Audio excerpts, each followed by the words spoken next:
Hello, hello, hello, everybody, and welcome back to my channel. My name is Keise, and you are watching Shay with the Hobbies. We are in episode 3 of season 3 of Writerly Conversations. Y'all, it is March 2023, and it is also Women's History Month. And so, before I get into this month's topic, I will let my lovely co-host introduce herself, and then we'll just dive right in. I was muted. Hi, I'm Brit. My channel is Brit Writerly. It's a book and author too, where I talk about the intersections of literature and culture. ABC 123, all of that sounds like it is. It pretty much is. Lots of blogs, lots of reading sprints. So that sounds interesting. Hop on over and hit that big red button so that you and I can be internet friends. Awesome. Okay, so again, it is Women's History Month. And so since it is Women's History Month, we thought we would take this time to honor the ancestor that is Toni Morrison and talk about her views on writing and creation and what our thoughts were on her thoughts and things like that. So this one will be a little bit different. We don't really have questions this month, but we are going to just talk about the things that we read and saw. So in the description box below, you will find a playlist of videos that we both watched, as well as a link to the essay that we read that Toni Morrison wrote in, I feel like in the 80s, I feel like it was 1984, I believe. Okay, all right. I was like, I feel like it was like 84, 86, she said in the thing. So yeah, now I'm going to let Britt kind of take it away, only because Britt has so much more external knowledge of Toni Morrison and her works that she brought into this conversation. And so I want to be able to remark on like that as well. So go ahead, ma'am. I love Toni Morrison. I think that she is a boss. I think that she does this really beautiful dance between rigor and ease. And she sort of talks about the intentionality of that in this essay called "The Seams Can't Show," which is another interview that she does upstairs that's written down. But she talks about like intentionally wanting, like, basically saying like writing should not look hard to the reader. It should look like the scene could not have appeared any other way. Like that person couldn't have said anything else. Like it should just look like this is the story organically, that they didn't take all of that work and elbow grease and rewriting. And I really appreciate it, because as a reader, I'm like, oh, like I don't pick up her books lightly, but I do appreciate that picking up her book at whatever level, you can get something significant out of it. And I admire that. From her as a reader and a writer. And one of the themes that I saw in her in the video interviews that we watched was her talking about how she goes about creating. So one of my favorite things that she said, and I'll try to find it, and I may be paraphrasing, it also may not have been in those interviews. I think it might have actually been in the essay that we read on memory creation and writing. Yeah. And she says this thing that essentially memory leads to the theme and theme to the story. And she says, trusting memory and pulling from it theme and structure. And I just love how she gives that sort of formula, that I start with the memory, because she, in this instance, she's talking about Sula. I don't know if y'all have read Sula. I have so many feelings about Sula. But I have so many feelings about Sula, but it's essentially about these two friends, Nell and Sula, and they're friends from girlhood, and it's about Black women forgiving each other, essentially. This is not how I would have described Sula, but this is how she describes it in Memory, Writing, and Creation. And she says that it's from a memory, that her mother may have had a friend, that there was a woman who came into town one day who may have been her mother's friend, who she has a very vague memory of, but who was like sort of dusted in lavender and had very like sleepy, sort of low set eyes and seemed really calm and graceful. And that people seemed like whenever they spoke to her, they were forgiving her something, like something may have happened that everyone was just like sort of giving her grace for it, and that was the sort of energy every time they spoke to her. And so from that, she takes Sula, which is the story about Black women friends forgiving each other. And I think that is amazing and beautiful to get from a vague memory of a woman who may have been your mother's friend.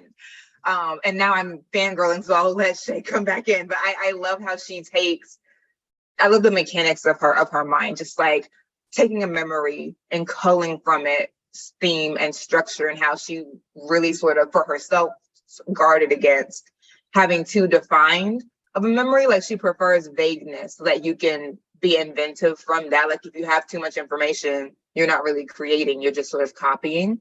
And she gets into like, you know, writing becoming sociology, which is a different conversation perhaps about the demands on African American literature over time. But I love, for now, I'll just say, I love that Toni Morrison has that structure of starting with memory and then taking from that theme and structure. That's my favorite thing that I read from this set of readings and interviews. So my thoughts on that when you said that, and then my thoughts when I was reading it, and then hearing her say similar things in the interviews, I thought I had never looked at memory that way, because she specifically says that memory is not true, it's not fact. And in my head, I was like, wait, what? Like if I'm remembering something, I'm remembering it how it happened. And then like I keep going and reading, and it's like, no, you're remembering it how you perceive it happening. And because it's always through your eyes, it's always going to be partially your creation of that event. And when I read that, I like stopped. And I was like, okay, I'm doing laundry. Let me think on that while I like take these and hang these up so they can air dry and whatnot. And I was like, okay. And then I was like, well, yeah, because everything I've written has started with a memory of the corner that spot Penelope's curve, a memory of being on a campus and being the only Black person and wanting to not be that. And that sparked writing, you know, other stories. So it just was like, I never looked at memory in that way. And just to hear that was how she looked at memory was like, okay, this gives me another thing to think on when I'm writing and I'm recalling things, because I'm not remembering them exactly how they are, no matter how much I want to believe that I am, right? It's why, even though eyewitness testimony is the number one form of testimony, it is the most fallible, because again, how we see things may not exactly be, you know, what they are. And so that's what I thought of as you were saying that. So my favorite thing was in the essay, and I'm sure nobody will be surprised that this was my favorite thing. She says, and this is almost to the end, y'all. This is like, okay, all right. I simply wanted to write literature that was irrevocably, indisputably Black. Not because its characters were, or because I was, but because it took as its creative task and sought as its credentials those recognized and verifiable principles of Black art. Y'all, I hope like, same, queen, same. That's all I want. That's all I want. And I thought about like books that to me were like that. And like, of course, the first one is the one I pick up right next to me is Long Division. But I thought about like as many Black books or books that I've read with Black main characters or Black authors in the last 3 years of this booktube, authortube, creatortube community. I can count on one hand the ones that were indisputably, irrevocably Black. That was immediately my next thought after that. I was like, how many books can I say that I've read? Now, mind you, I say this as the only person on the screen who has not read a Toni. Oh, yes, I have. I've read one Toni Morrison book, and it was irrevocably Black. I have. I forget that I read it because nobody talks about it because it's one of her later books. Like, it's one that, like, whenever people talk about Toni Morrison, I've never heard them speak about. So I always forget that she read it. But it was a great book, and I loved it. And it was definitely irrevocably Black. But again, just overall, again, it's 5. So she's 2, 3 more.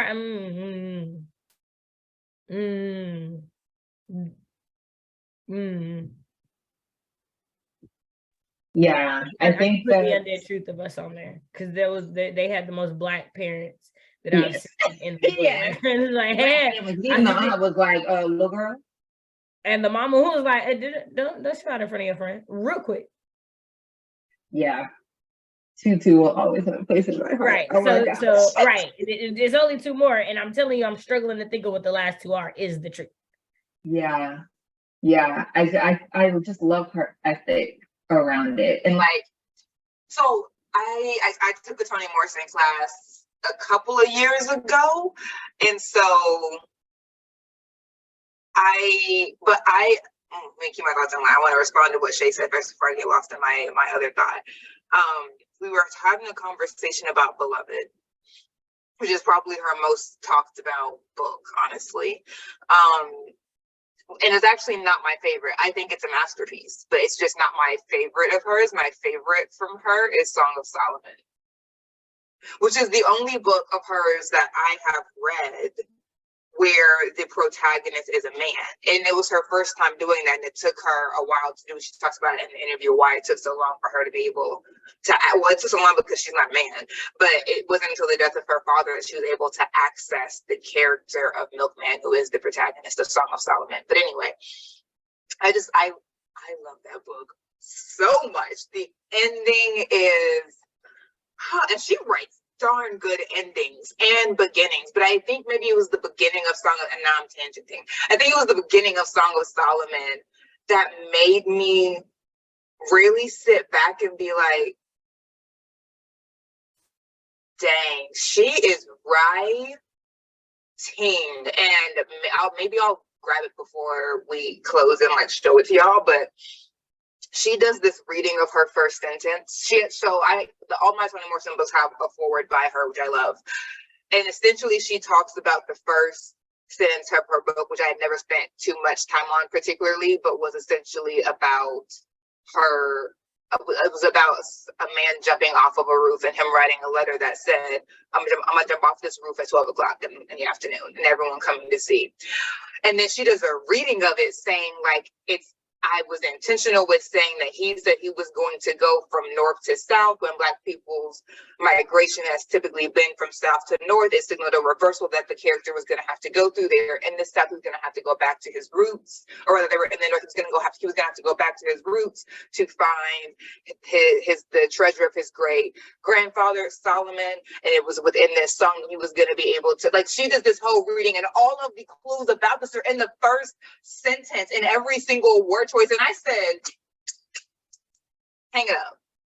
Hang it up. What are the rest of us even doing here? What? So from that, I was just like, writing.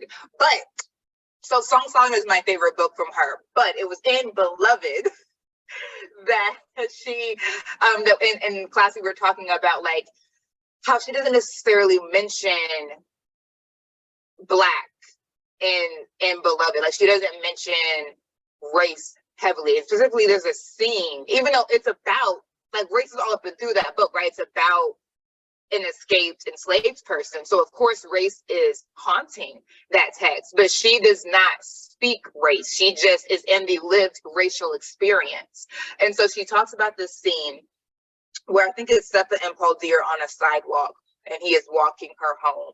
And then a woman is walking towards them, and they get off the sidewalk to let her pass. She never says Black. She never says white. But you know from the way she writes the scene and the experience of Setha and Paul D having to move aside, that it's a white woman that's walking towards them. And I think that's what I admire so much about her. And when we're talking about how many people we can count on one hand who are really being responsible to a Black creative aesthetic or what have you. And that doesn't have to be your mission. Like Toni Morrison's mission is not everybody's. But when I think about the number of writers I can count who I'm like, that story is Black, so Black. Like the way that she was so thoughtful about representing race, whether it was spoken, whether it was implied, that's one of the things that I love most about how Toni Morrison writes the Black experience, is that it's not only trauma, it's not a proclamation. It's not like, hey, this is a Black book. It just is a Black book. And I think in a time where we're seeing blackfishing on book covers, where we are seeing publishers utilize Blackness, utilize politics, utilize these hot button words to sort of corral Blackness for capitalism, which is the history of Blackness in this country. It's refreshing to see writers who just write Black books and don't make it a proclamation, make it a matter of course. And that's what I love. Like, it's not splashy putting up, because like all the books I have of her also are, there's no Black people on the cover, but the book is so Black, even without you having to have a Black face on it. Not that I'm saying that I wouldn't, if I wanted with a Black face on it, but like, that did not hinder or help the Blackness of her book. Like, she, as the writer, took full responsibility for representing Blackness in a way that was honest and honorable. And I love that about her representation of Black art. And since I have just said so much, I will hold my other thought until Shay can speak.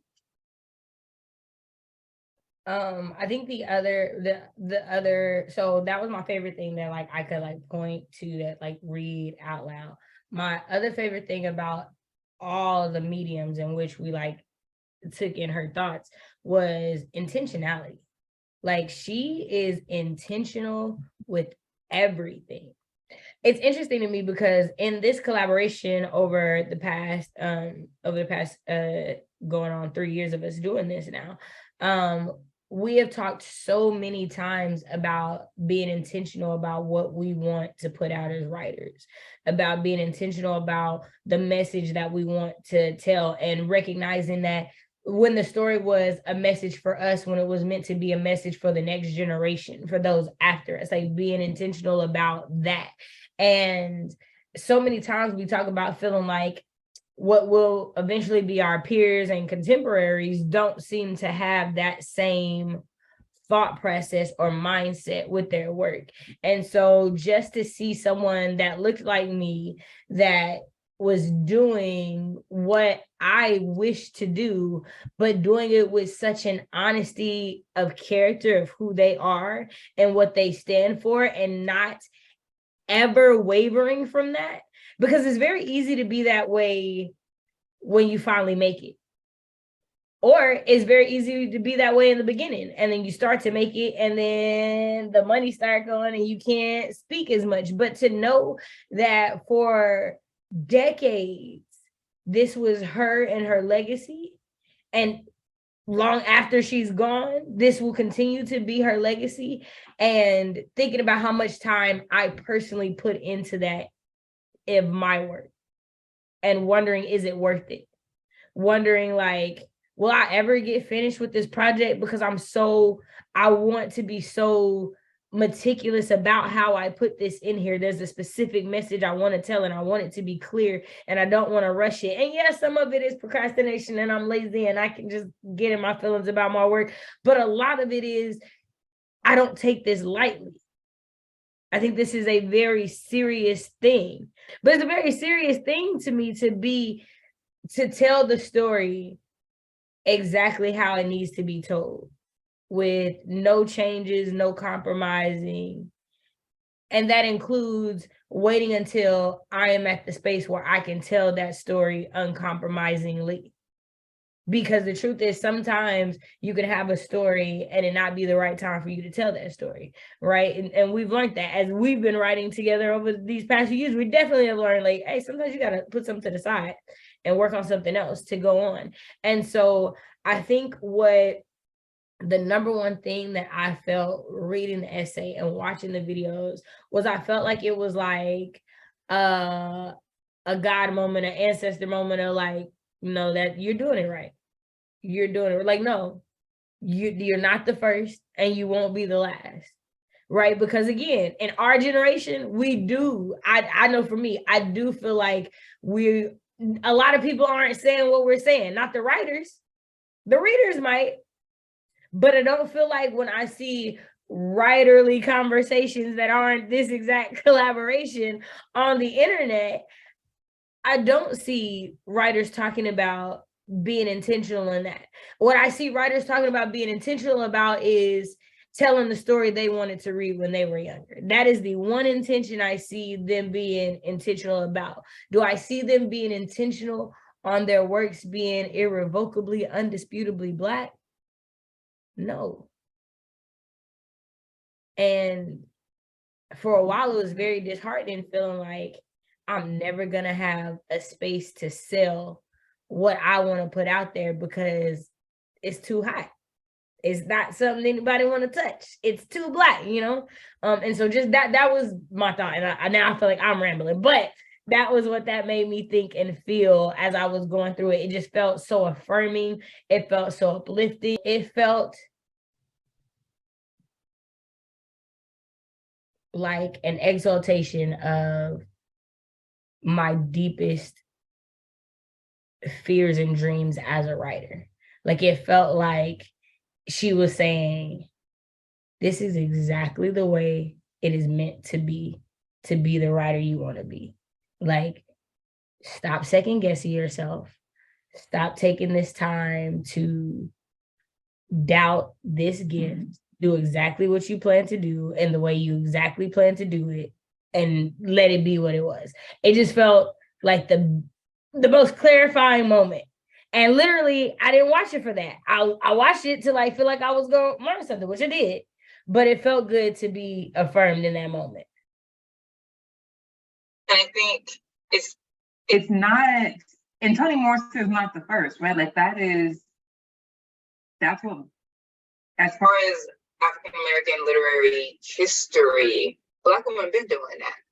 And Toni Morrison is in a cohort of women in the 70s who were like, you know, emerging in the 70s who would be very clear about the representations of Black women that they want to put out.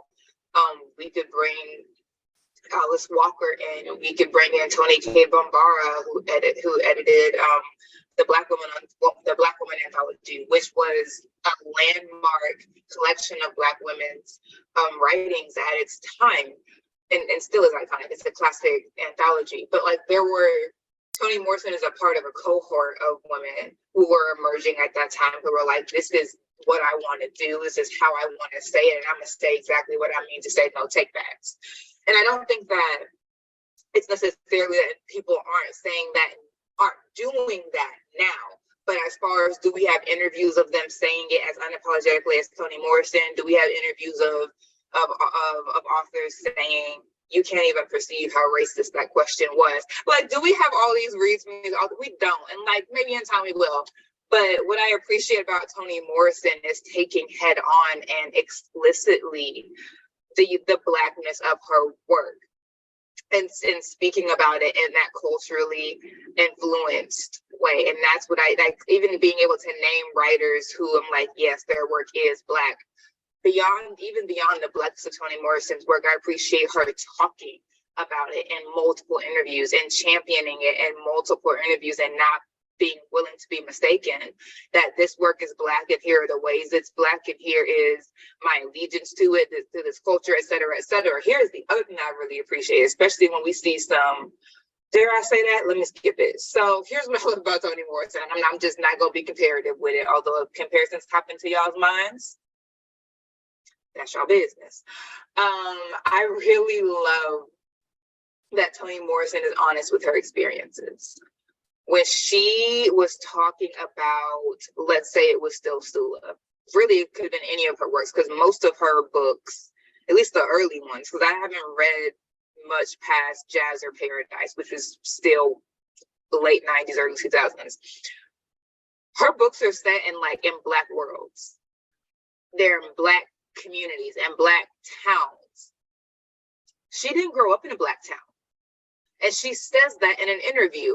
I did not grow up in a Black town. That is why I asked a lot of people about their experiences. And she taught in that first wow moment and on memory writing and on memory creation and writing, she says, I'm not talking about memory, the deliberate act of remembering. That is an act of creation. I'm not talking about trying to find out the exact way something was. That's research. So she talks about, like, you know, I base a lot of my stuff on memory, but I also have to do research because I did not grow up in a Black town. I feel like there are so many Black writers who feel a need to be able to claim a sort of history with Blackness in order to situate their book as a Black book. And I appreciate Toni Morrison being like, I didn't grow up in a Black town. My book is still Black, though.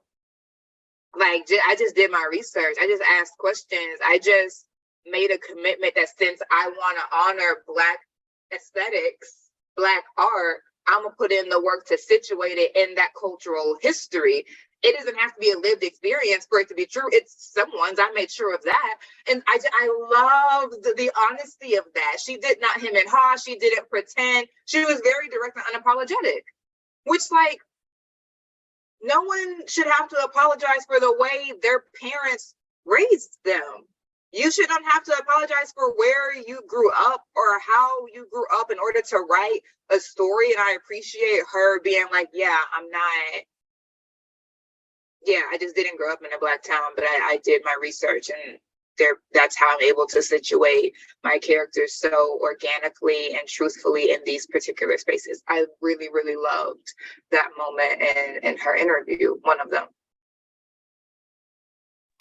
Yeah, I think that's another thing, like you saying that it sticks out because, like, again, that is the number one excuse is, well, I wrote what I've lived. I wrote what I've been around. And it's like, so here's the thing. If as a writer, all you can write is what you've experienced,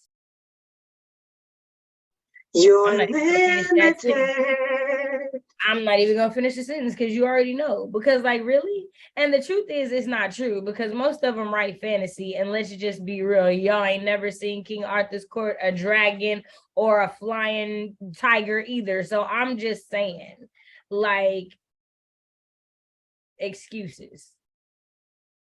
Literally.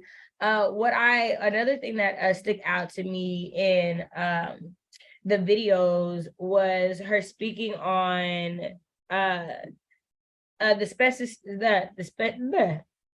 being specific. I'm gonna change the way I was gonna say that. Being specific about being both Black and a woman as a writer.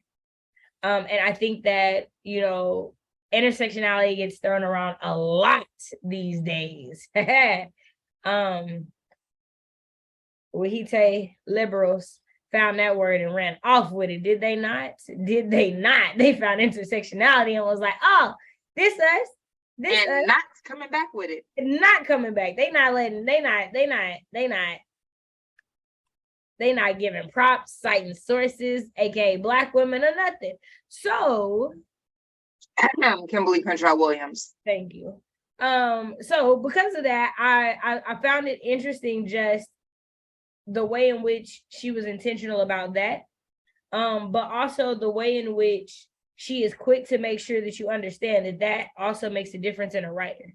Because so many times we get pushed into this, you're a woman first, you're Black first, you're like, no, but I'm both of these things. And because I'm both of these things, I need to take care of that as a writer, as those being my readers, right? And so I like that as you watch the interview, as you read the essay, you see that so much of what she does is out of respect for the readers. Like, again, one of my favorite tidbits that I said in a writerly conversation that literally came off the dome is writing being a ministry. And when you think of writing as a ministry and you apply that to the things that Toni Morrison said in the interviews and in the essay, they make perfect sense because it is not about you. And I like that that was evident. No matter when the interviews were, like there were older interviews versus younger interviews, right? Like before she locked her hair and after, like it didn't waver. Again, y'all, being the same from point A to point Z is always going to be a flex for anybody, for me, because so much can make you change. So much can make you be different, right? And even the conversation in which she said, and I feel like it wasn't very long, but just the ways in which she grew. She wasn't the same writer in the beginning as she was at the end. Things about her grew and changed as she began to understand herself more, especially when she spoke about her father passing and having to being able to get into that care. That took something that she didn't have before. Right. And so I just think that it made me even more so just in awe of her, still having only read one thing, right? Just so in awe of. You read too. You read God Bless the Child, and now you've read her essay on memory, okay, yes, creation, and writing. Right. So her essay and writing, right? So two things I've read by her, right? It was really, really like, I don't know if we talk it around like goats and writing like we do and everything else, but like I can see why Toni Morrison is a goat Black in literary fiction, period. Like, let alone Black or not, right? Like I see why, because the way in which she looked at her craft, like it wasn't something she took lightly. And I think that is to be said of anybody that's a GOAT, right? Like, you can't say Simone Biles took Olympics lightly. You can't say LeBron James, Michael Jordan took basketball lightly. Like, they lived and breathed that. And there is no part of watching those interviews or reading those essays that you don't see that she breathes her work, that she is her work. It is an extension of her that we are just blessed to be able to read. I think maybe this will take us into wrapping up, perhaps. I don't know.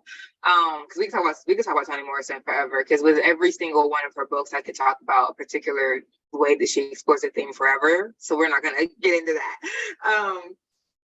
But there's this book called Writing the Revolutionary Black Diva, Women's Subjectivity and the Decolonizing Text. And it's by Kimberle and Michelle Brown.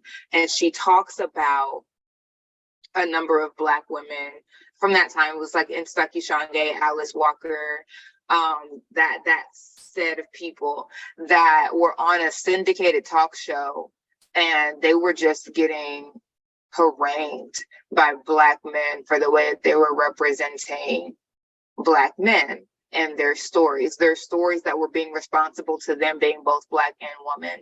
And so when I think of that moment on national TV, when I think of Toni Morrison writing in collegiality with Alice Walker, with Octavia Butler, they're writing at the same time. Actually, Kindred came out before Beloved.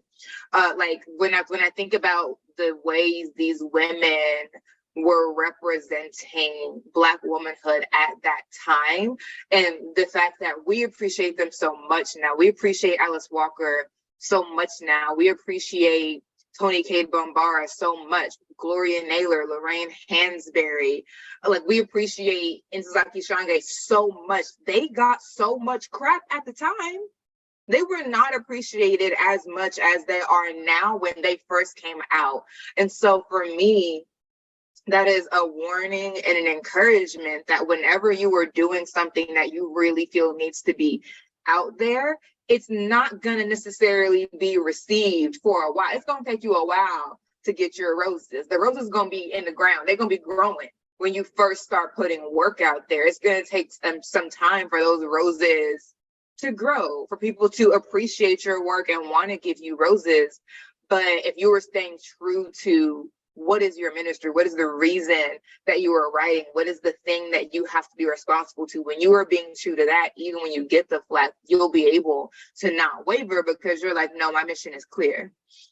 And so I appreciate the single-mindedness of Toni Morrison and her colleagues who trod a path. Like they had their own ancestors, right? Like Gloria Naylor was a bit earlier in the 50s, I believe, and Zora Neale Hurston was a couple of decades before Gloria Naylor. So there's always someone who you're looking up to. It's like, wow, what she did was amazing. That makes you want to bring your offerings to the table. But I really appreciate that Toni Morrison did not waver, knowing that it wasn't just white people who were asking her why you're writing these stories. Black men were also like, what's the representation that you're showing? Now, obviously, we had like Alice Walker in The Color Purple got a lot more like documented flack, but you're not gonna get me to believe that no one came to Toni Morrison from the Black community and was like, this is a lot. So I appreciate her steadfastness in the face of not always being praised as much as she is now. Yeah, and I mean, I think it goes back to, if this is your ministry, you can't be in it to be praised. Yeah. You have to be in it for what it actually is, right? Because, right, like regardless of if you're writing for Black people or not, right? We've talked about how so many popular authors, like New York Times bestselling, and I mean like not like they were on it for a couple of weeks, like John Grisham, like Stephen King, like first books didn't pop off as high as like they should, which I know John Grisham, I'll look up Stephen King for sure and put that in there, but for John Grisham for sure, like A Time to Kill did not hit off top like the next book did, and then people found A Time to Kill and was like, yo, what did we miss, right? Because again, things were different back then as far as books coming out, like unless you cared to look the stuff up in a paper or whatever, you really didn't know unless you went to the store, right? And so it's different, like how we can all look it up, or we'll get text messages or a YouTube video or whatever. And so to think about just knowing that about writing in general, even more so if you are being intentional on Blackness,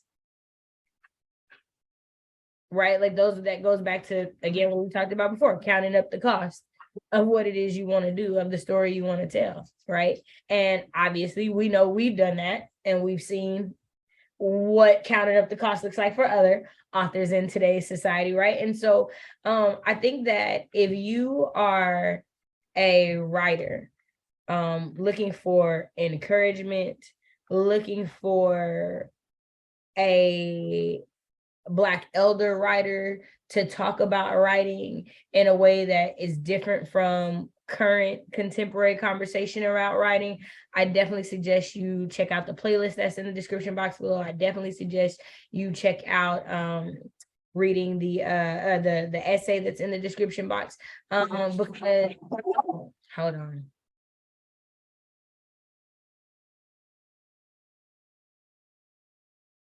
I definitely suggest you check out the playlist and the essay in the description box below, because I do think that, one, if you are going through a dark time as a writer, I think that it could speak light into you. And I think that if you are going through like doubt, and or you know that you need a perspective because you're a little stuck on how you want to, I think that both of these things in the description box, I think they will both help you. Even as much so as I definitely wrote down 3 different story ideas, and not necessarily like brand new stories, but ideas for points in which I was stuck on a story solely because I decided to look at memory differently from the way she described memory, right? And I'm not saying that'll be the same for you, but I am saying as a writer, especially a Black writer looking to make Blackness intentional in your stories, I highly suggest it. It's got me, like I told Britt, it's got me wanting to, what if I, do a slow read of Toni Morrison, just as like, not even as a reader, but as a writer, about being intentional, about looking at how you said, like you said in Song of Solomon, she sets up the whole story in the first sentence. That I have to read that to y'all, but I'm curious. I want now. How do you do that? And let me read it to you. I go back and read the story. Which parts connect to the sentence? Like, I love the idea of it, right? So, writers, read it. Readers looking to see someone who is intentional about Blackness, I definitely suggest watching it, right? Like, it's not more than maybe an hour of videos collectively. And you don't even have to read them all, because she is so consistent. Like, you don't have to get through the entire bit before you understand what she's saying. Exactly. It's like 3 or 4 and you're like, gotcha, I see the mission now. But yeah, no, especially in the interest, since we're talking about her as craft, I think it would be good to show. Go ahead, go grab it. Oh no, I have it already. Oh, okay, you got it already. I was like, go get it, go grab it. Is that when your camera went off? Rita. She was like, she's not gonna let us go until she read this. I love it. Because I'm as an educator and as someone who's a kinesthetic and a visual learner, you can explain something to me in your own words, but I really need to see it. So here we go. So this is the Forward to Song of Solomon. This is my copy of it. I love this book so much, y'all. Please don't get me started. I have written elsewhere and at some length details of how certain sentences get written and the work I hope they do. Let me extrapolate an example here. And so this is the first sentence of Song of Solomon. The North Carolina Mutual Life Insurance agent promised to fly from Mercy to the other side of Lake Superior at 3:00. That's the sentence. This declarative sentence is designed to mock a journalistic style. With a minor alteration, it could be the opening of an item in a small town newspaper. It has the tone of an everyday event of minimal local interest, yet I wanted it to contain important signs and crucial information. The name of the insurance company is that of a well-known Black-owned dependent on Black clients, and in its corporate name are Life and Mutual. The sentence starts with North Carolina, mangling it. The sentence starts with North Carolina and closes with Lake Superior, geographical locations that suggest a journey from south to north, a direction common for Black immigration and in the literature about it, but which is reversed here since the protagonist has to go south to mature. Two other words of significance are fly and mercy. Both terms are essential to the narrative. Flight as escape or confrontation. Mercy, the unspoken wish of the novel's population. Some grant it, some despise it. One makes it the sole cry of her extemporaneous sermon upon the death of her granddaughter. And I'll just stop there, but she goes on for like a page breaking down just the word mercy. And I'm just like, I know I like stuttered a bit, so I hope that you could understand what I was saying. But the way she goes into like, oh, I chose North Carolina, Lake Superior, because that's south to north. Like what I said, like in Black migration novels, Black people go from the south to the north. We know about the Great Migration in like the 20s. But her flipping it, because that's what Milkman is going to have to do. I am just like, okay, Save the Cat can talk all it wants to about opening images, but this is a different kind of masterclass. This is an opening sentence. Do you hear me? And like, I'm trying to figure out in my head, okay, how then do I do that in fantasy? Like, how do I get this moment where in a sentence, I give a blueprint of the movement of my characters, the arc of like the geographical movement and their character arc, and the themes I'm going to be discussing, complex as like, how do I do that? And I think for fantasy, the closest approximation I know of now off the top of my head is Octavia Butler's Kindred. I lost my mom on the last trip home. That's her first sentence. And thinking about what that sentence sets up, we already know now that, okay, the person that we're coming into is disabled. Okay, the person that we're coming into, like, I'm just trying to figure out, before I geek out on y'all and go into my dissertation, I'm just trying to figure out how I can have a Song of Solomon sentence and a YA fantasy, and I shan't stop until I achieve it, because that was glorious. Do you not feel uplifted? Because I'm just like, I feel the lightning in me. I feel a little weight dropping off of me. That was beautiful. I love it. And don't get me started on the ending, so I just won't. But I love intentionality is a word. Mechanics is another word. I just love the master design that you can find at every point of the text. And I think that goes beyond like the opening image that Save the Cat is talking about even. It's not an image. It's an image in a single sentence. I'm trying to get on that. That's amazing. Okay, now I'll stop before I go on and on. I mean, I think that's a great way to end. I've thoroughly enjoyed this conversation. I cannot wait for my further deep dive into Ancestor Morrison and her works. I definitely appreciated this topic being one. And y'all don't know, this carried for a whole year because we intended to do this last year and it did not happen. So here it is for y'all. So I want to thank you guys so much for joining us for this episode 3, season 3 of Writerly Conversations. Next month we will be on Brit's channel. I think we're live because it's poetry month, and we'll be buddy reading a book, right, for poetry month. So yeah, so we'll be dropping that on our socials. By the time y'all see this, it'll definitely be in the description box what book we'll be reading for April. So definitely just look down there, you'll see it right there. I'll probably put it on the screen too. But again, I want to thank you guys so much for being here. Britt, do you have any update or anything? I didn't think so. All right, y'all. Thank y'all so much. I was like, I don't think, all right, okay. Thank y'all so much for joining us. We appreciate y'all. Thank y'all for rocking with us. Quarter 3 is done. On to quarter 2. Can't believe it. It's crazy. All right, y'all. See y'all next month. Bye.